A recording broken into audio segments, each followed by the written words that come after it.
Hello friends, നമ്മുടെ ഇന്നത്തെ topic data types ആണ്. C++നകത്ത് യൂസ് ചെയ്യുന്ന ഡേറ്റ ടൈപ്പുകൾ ഏതൊക്കെയാണെന്നുള്ളതാണ് നമ്മളിന്ന് ഡിസ്കസ് ചെയ്യാൻ പോകുന്നത്.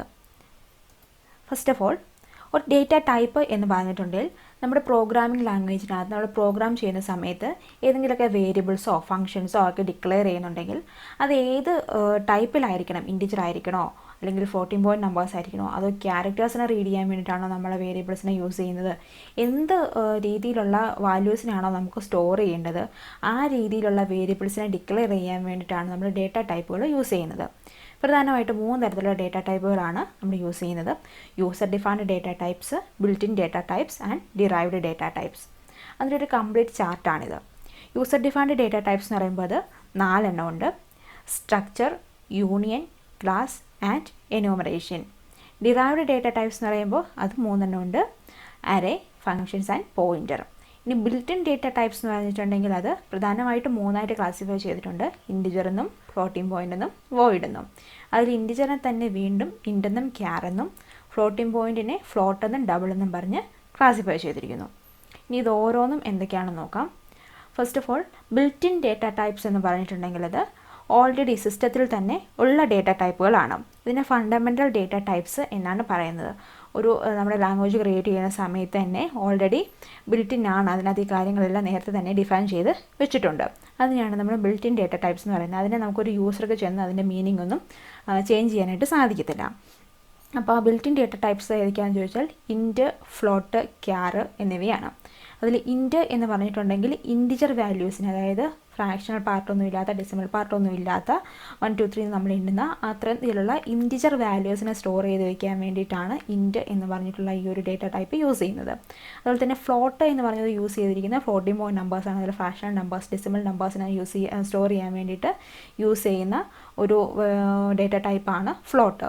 ഇനി ക്യാർ എന്ന് പറഞ്ഞിട്ടുണ്ടെങ്കിൽ സ്വാഭാവികമായിട്ട് നമുക്കറിയാം ക്യാരക്ടേഴ്സ്, എന്തെങ്കിലും നെയിമുകളോ അങ്ങനെയുള്ള കാര്യങ്ങളൊക്കെ സ്റ്റോർ ചെയ്യാൻ വേണ്ടിയിട്ടാണ് ക്യാർ എന്ന് പറഞ്ഞിട്ടുള്ള നമ്മുടെ ഡേറ്റ ടൈപ്പ് യൂസ് ചെയ്യുന്നത്. ഇനി ഇതൊന്നും അല്ലാതെ വോയിഡ് എന്ന് പറഞ്ഞിട്ടുള്ള ഡേറ്റ ടൈപ്പോട് ഇവിടെ കിടപ്പുണ്ട്. അപ്പോൾ വോയിഡ് എന്ന് പറഞ്ഞിട്ടുണ്ടെങ്കിൽ ഒരു ഫംഗ്ഷന് ഒരു വാല്യൂസും റിട്ടേൺ ചെയ്യാനില്ല എന്നുണ്ടെങ്കിൽ, അല്ലെങ്കിൽ എംപ്റ്റി ആർഗ്യുമെൻ്റ് ആയിട്ടുള്ള ലിസ്റ്റാണ് ഉള്ളതെങ്കിൽ നമ്മൾ വോയിഡ് എന്ന് പറഞ്ഞിട്ട് ഡേറ്റ ടൈപ്പ് കൂടെ അതിനകത്ത് ചേർക്കും. അപ്പോൾ വോയിഡ് എന്ന് പറഞ്ഞതിന് 2 യൂസ് ഉണ്ട്. ഒന്ന്, ഒരു ഫംഗ്ഷന് റിട്ടേൺ ചെയ്യാനൊന്നുമില്ല, റിട്ടേൺ നത്തിങ്, എംപ്റ്റി ആണ്, ഒന്നും റിട്ടേൺ ചെയ്യാനില്ല എന്നുണ്ടെങ്കിൽ വോയിഡ് എന്ന് പറഞ്ഞ് നമ്മൾ ചേർക്കണം ആ ഫംഗ്ഷൻ്റെ ഫ്രണ്ടിൽ. അതുപോലെ തന്നെ എംപ്റ്റി ആയിട്ടുള്ള ആർഗ്യുമെൻറ്റ് ലിസ്റ്റ് ആണെങ്കിൽ അപ്പോൾ നമ്മൾ വോയിഡ് എന്ന് പറഞ്ഞിട്ട് ചേർക്കുക. ഇനി നോക്കാനുള്ളത്, ഈ ഓരോ ഡേറ്റ ടൈപ്പിനും എന്തേലും സ്പേസ് എടുക്കുന്നുണ്ട്, എത്ര മെമ്മറി സ്പേസിനകത്ത് അതിന് സ്റ്റോർ ചെയ്യാൻ സാധിക്കും എന്നുള്ളതാണ് പറയുന്നത്. ഇനി ക്യാർ എന്ന് പറഞ്ഞിട്ടുണ്ടെങ്കിൽ അത് 1 ബൈറ്റ് ഡേറ്റ അതിനെ സ്റ്റോർ ചെയ്യും. അതുപോലെ തന്നെ ഇൻറ്റ് എന്ന് പറഞ്ഞിട്ടുണ്ടെങ്കിൽ 2 ബൈറ്റ് ഡേറ്റ അതിനെ സ്റ്റോർ ചെയ്യും. ഫ്ലോട്ട് 4 ബൈറ്റ് ഡേറ്റ അതിനെയാണ്. അതുപോലെ തന്നെ ഫ്ലോട്ടിൻ്റെ ഇരട്ടി ഡേറ്റാസിനെ സ്റ്റോർ ചെയ്യുന്നതാണ് ഡബിൾ. അപ്പോൾ ഡബിൾ എന്ന് പറഞ്ഞിട്ടുണ്ടെങ്കിൽ അതും ഫ്ലോട്ടിംഗ് പോയിൻറ്റ് വാല്യൂസിനെ തന്നെ സ്റ്റോർ ചെയ്ത് വെക്കുന്നവയാണ്.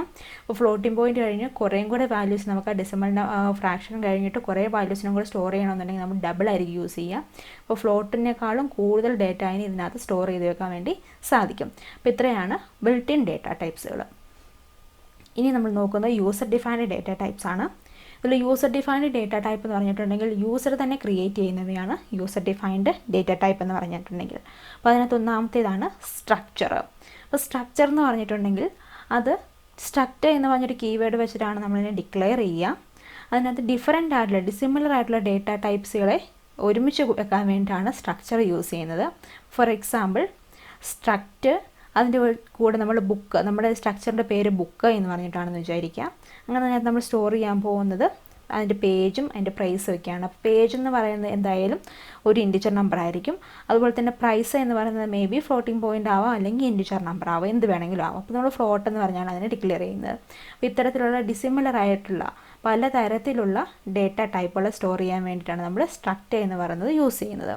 ഇനി സ്ട്രക്റ്റിന് നമ്മൾ കീവേഡ് സ്ട്രക്റ്റാന്ന് പറഞ്ഞു. ഇനി സ്ട്രക്റ്റിൻ്റെ സൈസ് എന്ന് പറഞ്ഞിട്ടുണ്ടെങ്കിൽ ഈ ഇൻഡിവിജ്വൽ ആയിട്ടുള്ള ഡേറ്റ ടൈപ്പുകളുടെ സമ്മ്, ഇൻറ്റിന് എത്ര സ്പേസ് എടുക്കുന്നുണ്ട്, ഫ്ലോട്ടിന് എത്ര സ്പേസ് എടുക്കുന്നുണ്ട് എന്നുള്ളത് ടോട്ടലി കാൽക്കുലേറ്റ് ചെയ്ത് കഴിയുമ്പോഴാണ് ഈ ഒരു സ്ട്രക്റ്റ് എന്ന് പറയുന്നത് സ്റ്റോർ ചെയ്യാൻ എത്ര സ്പേസ് എടുക്കുന്നുണ്ടെന്ന് കിട്ടുക. നമ്മളിപ്പോൾ തന്നെ പറഞ്ഞു നിർത്തിയിരുന്നു, ഇൻറ്റ് എന്ന് പറയുന്നത് 2 ബൈറ്റ് എടുക്കുന്നുണ്ട്. അതുപോലെ തന്നെ ഫ്ലോട്ട് എന്ന് പറയുന്നത് 4 ബൈറ്റ് എടുക്കുന്നുണ്ട്. അപ്പോൾ ടോട്ടൽ 6 ബൈറ്റ് വേണം ഈ ഒരു കാര്യം സ്റ്റോർ ചെയ്ത് വെക്കാൻ വേണ്ടിയിട്ട്. അപ്പോൾ കൂടുതൽ സ്പേസ് എടുക്കുന്നുണ്ട്. ഇതാണ് സ്ട്രക്ചർ. ഇനി നമ്മുടെ ഇന്നത്തെ ക്ലാസ് തീർന്നിരിക്കുകയാണ്. ഇതിൻ്റെ ബാക്കി പോർഷനുമായിട്ട് അടുത്ത ക്ലാസ്സിൽ നമുക്ക് വീണ്ടും കാണാം.